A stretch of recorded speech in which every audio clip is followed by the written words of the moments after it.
যতই মনে মনে তৃপ্তি বোধ করেন বিএনপি সবচেয়ে বড় দল, জনগণ যদি মুখটা ফিরিয়ে নেয় আপনার আমার কিন্তু কোনো স্থান নেই। যত বড় যাই হই না কেন, আমরা নিজেরা নিজেরা যত বড় যাই মনে করি। আমি আজকে গত কয়েক মাস ধরে বলছি, সামনের নির্বাচন এত সহজ নয় আপনারা যত সহজ ভাবছেন। নিজের মনে যতই বড়াই করুন, আরে বিএনপি তো শাখা প্রশাখা একদম গ্রাম পর্যন্ত আছে, অন্যদের কি এত আছে? এত বড়াইয়ের কিছু নেই। থাকতে পারে আপনার শাখা প্রশাখা, প্রিয় সকলবৃন্দ, আমাদের নেতাকর্মীরা তৈরি করেছে সেই শাখা প্রশাখা, গ্রাম পর্যন্ত দলকে নিয়ে গেছে, ওয়ার্ডে ওয়ার্ডে দলকে নিয়ে গেছে, কিন্তু তারপরেও জনগণ ম্যাটার্স। জনগণ ম্যাটার্স। সেই জনগণই হচ্ছে আমাদের শক্তি, জনগণই হচ্ছে আমাদের সমর্থন, জনগণই হচ্ছে শক্তি। জনগণ সাথে না থাকলে, জনগণ 5ই আগস্ট দেখিয়ে দিয়েছে, কাজে আমরা যদি ভুল করি জনগণ আবার কোনো একটা কিছু দেখিয়ে দিবে, তখন কিন্তু পস্তাতে হবে, তখন কিন্তু হাপির দেশ করতে হবে। সহকর্মীবৃন্দ, এখনো সময় আছে। আসুন আসুন আসুন, আমরা জনগণের পাশে থাকি, জনগণের সাথে থাকি। যারা এমন কিছু করবে যা আপনাকে আমাকে ক্ষতিগ্রস্ত করবে, যা আমার দলকে ক্ষতিগ্রস্ত করবে, যা আমাদের দল ক্ষতিগ্রস্ত হবে, আমরা তার বিরুদ্ধে প্রতিবাদ গড়ে তুলব, তার বিরুদ্ধে প্রতিরোধ গড়ে তুলব।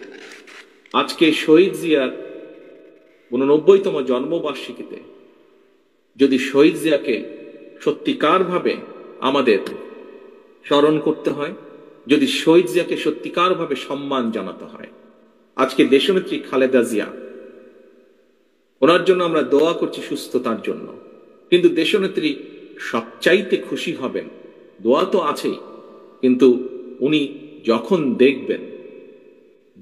দেখবেন যে জনগণ সমর্থন দিয়েছে বিএনপির প্রতি, আমি তো মনে করি সবচাইতে বেশি খুশি উনি সেদিন হবেন।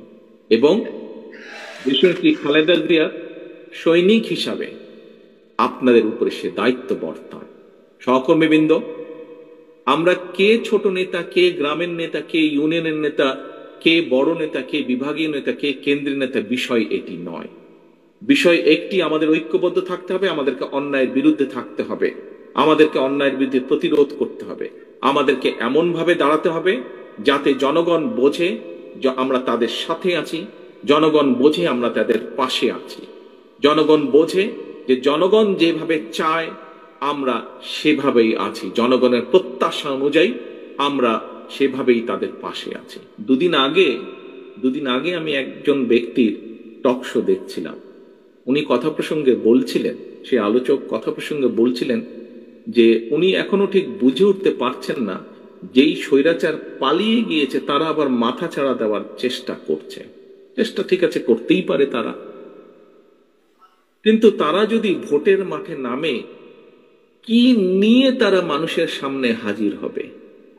পেছনের গুলা বাদই দিলাম, উনি বলছেন যে পেছনের গুলো না হয় বাদই দিলাম, এই জুলাই অগস্ট মাসে যে হত্যাকাণ্ড ঘটেছে, প্রায় 1.5 থেকে 2,000 মানুষকে যে হত্যা করেছে, প্রায় 30,000-এর মতন মানুষকে যে তারা জখম করেছে, ইউনিসেফের বক্তব্য অনুযায়ী 64টা শিশুকে তারা হত্যা করেছে, এর জবাব তারা মানুষের সামনে কি দিবে? এই জবাবগুলো তো তাদেরকে দিতেই হবে। সহকর্মীবৃন্দ, আমরা যদি সেই দিনটি আসা পর্যন্ত আমাদের ভিতরে যদি কেউ কিছু করে, জবাব তো আপনাকে দিতে হবে। যখন আপনি 2 দিন পরে ভোটের জন্য মানুষের কাছে যাবেন, আপনাকে জবাব দিতে হবে না? সে যদি বলে যে এই মিয়া, তোমার ওই লোক এসে আমার সাথে এই ব্যবহার করেছে বা আমার প্রতি এই অন্যায় অবিচার করেছে, তোমার দলের লোক এসে, আপনি কি জবাব? আপনি কি যদি তখন যদি শুধু জবাব দেন ভাই ওকে তো চিনি না, ও দলের কেউ না, তাতে কি হয়ে যাবে? তাতে তো হবে না। প্রিয় সহকর্মীবৃন্দ, আমাদের সামনে উদাহরণ আছে, একদম কটকটা একদম পরিষ্কার উদাহরণ আছে। জনগণ যখন ক্ষিপ্ত হয়, জনগণ কিভাবে স্বৈরাচারকে খেদিয়ে দেশ থেকে পালিয়ে যেতে বাধ্য করে। সহকর্মীবৃন্দ, মাত্র কদিন আগে, এখনো চোখের সামনে জল করছে সেই উদাহরণ। জনগণ যদি ক্ষিপ্ত হয়, যতই মনে মনে তৃপ্তি বোধ করেন বিএনপি সবচেয়ে বড় দল, আমি জানি হয়তো আমার এই কথাটার কিছু কিছু রিয়াকশন হলেও হতে পারে, বিভিন্ন জন বিভিন্নভাবে টুইস্ট করতে পারে। দলীয় প্রোগ্রাম বলছি, তারপরে এটাতে দলীয় থাকবে না, এখানে সাংবাদিক ভাইরা আছেন, ইন্টারনেটে কানেক্টেড, এটা বেরিয়ে যাবে। বিষয়টি হচ্ছে যে জলজল করছে সেই উদাহরণ। কাজেই দিন শেষে কিন্তু সেই জনগণ, দিন শেষে সেই জনগণ, আমরা সকলে সেই জনগণের সমর্থন পাওয়ার চেষ্টা করছি। কাজেই সমর্থন যদি পেতেই হয়, কেন আমরা সত্যিকার ভালোভাবে সেই সমর্থন নেওয়ার চেষ্টা করব না? কেন আপনি অন্যায়ের বিরুদ্ধে চোখ বন্ধ করে রাখবেন? প্রিয় সহকর্মীবৃন্দ, দিন শেষে সেই জনগণের কাছেই যেতে হবে।